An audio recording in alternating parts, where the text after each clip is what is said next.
Well, I want to keep everybody updated on what's going on. So the biggest thing for me coming up this week, again, I got to leave my family at least once more for the season. Got to go to Pennsylvania Monday, Tuesday, Wednesday.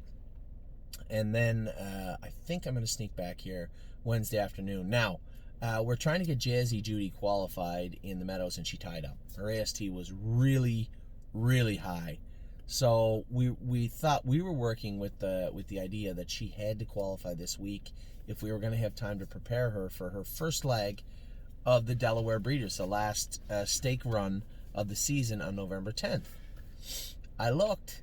They didn't chart her with a break last time in Delaware, so she doesn't have to qualify for Delaware, so that gives us some added time. I told Tim, continue to be aggressive with the veterinarian on getting that muscle count down, but there's not the necessity to qualify on Thursday. Just not needed.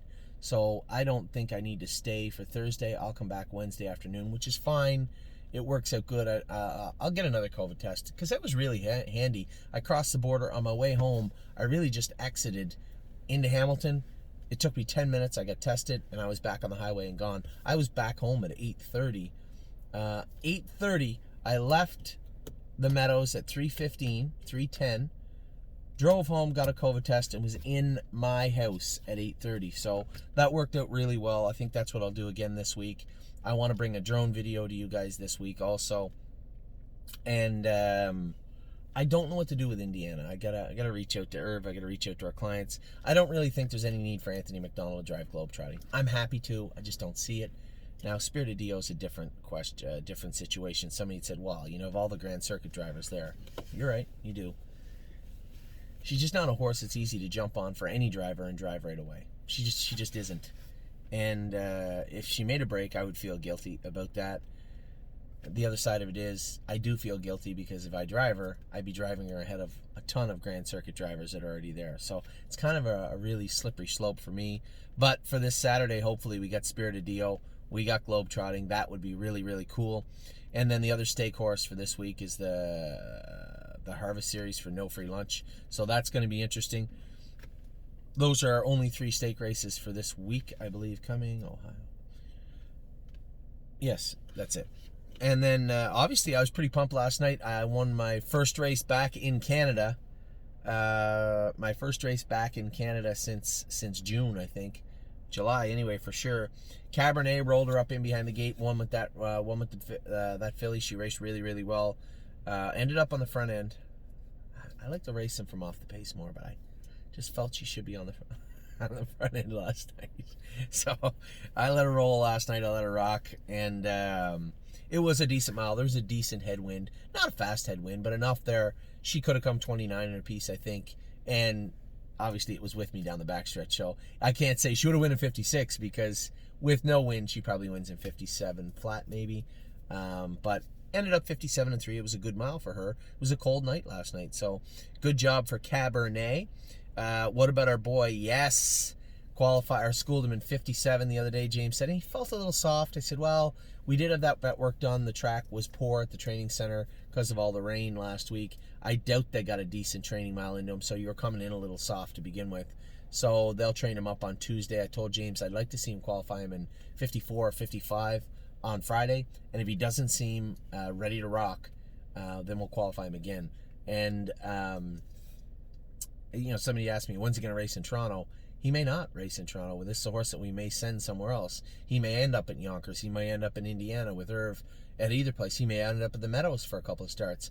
The sky is the limit for Yes. He looks like he's come back good. He did school in 57 the other day. So looking for a strong mile in 54, 55. I'm sure you can hear it in my voice. I don't know if he's going to have a strong mile in 54, 55. I suspect he'll go in 55, but unless James says, oh yeah, he was good, he's likely going to qualify again after that. So take your time. We're here now. We're exactly where we wanted to be. A little bit longer than we thought it would take, but just being very cautious with this horse. You know how much he means to us, what he's done for us, and the talent level he possesses and he brings to the table. So just taking our time with, yes, Compass Rose DC drew the 9 hole. Now, the last time I drew 9, I crossed her over in front of them. Just it was a frustrating break she made her last start. I think she was trying her heart out and just made a break. I'd like to probably land over somewhere in the 3 or 4 hole with her, run her up through the wood, and see how she races on Wednesday. one of those days. We'll see how that works out. Gray as the New Red is in this week also. Just going to continue to race her easy. I know somebody said, geez, we'd just like to see her race more. She's only racing once or twice more, right? Like, this is a 2-year-old that got injured. We brought her back, and I just want to get some gate work, some experience into her, and have her race good. That's the whole point of the 2-year-old season. I know everybody wants them. I want them all to win and make thousands of dollars and win all the races at 2. But the reality of the situation is the 2-year-old season is starting the horse set up properly to be a racehorse. And Gray is the New Red.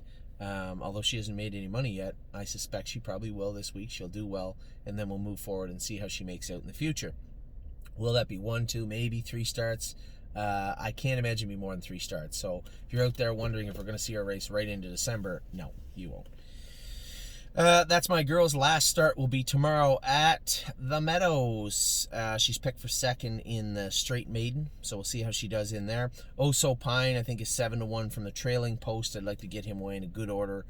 He's coming in hot off a big win at Northfield Park. Like to see him race well. Arctic Forest just continues. The one thing I will say about Kenny, so my partner, one of my partners on Arctic Forest, is, you know, I know he'd rather send the horse to Dover or see if he can do good.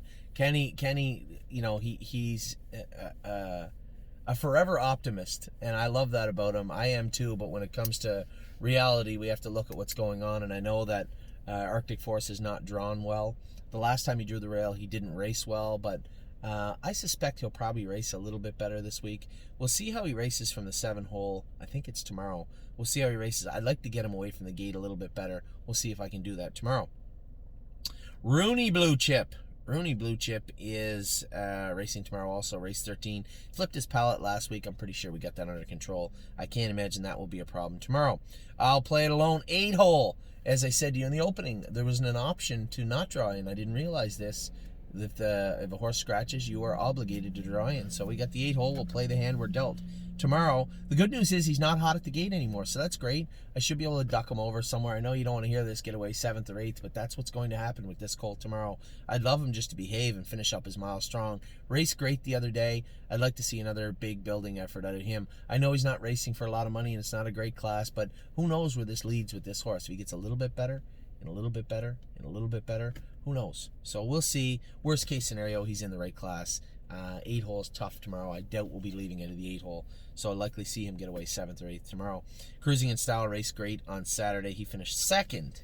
And it was a monsoon. I just said to Brian Hockman, he called me, and I said, you know, my house is 15 minutes almost straight north, a little bit west of Mohawk, and I saw the wind trees and the wind at Mohawk the other night, but it was howling here. So just a rotten night to race in. Cruising in Style being off a month, finished up really, really well and raced well. Very happy with what I saw from him. Cavill Hanover hit the outside post his last start, finished 4th. I meant to look before I did this video. I'm pretty sure he's back in to go this week. West 52nd made a rather uncharacteristic break the other day. I suspect he'll be back in fine form. They're soon going to be switching over to Dover, so I'm interested to see what's going to take place there. I'd love to see this horse fit in at Dover, because he's not quite as good as some of those other horses, but he's a really handy horse. So I'd like to be able to find a real good class for him. We'll see. And then Brave World races tonight, which is yesterday for you. So tonight must be Flamborough, I guess.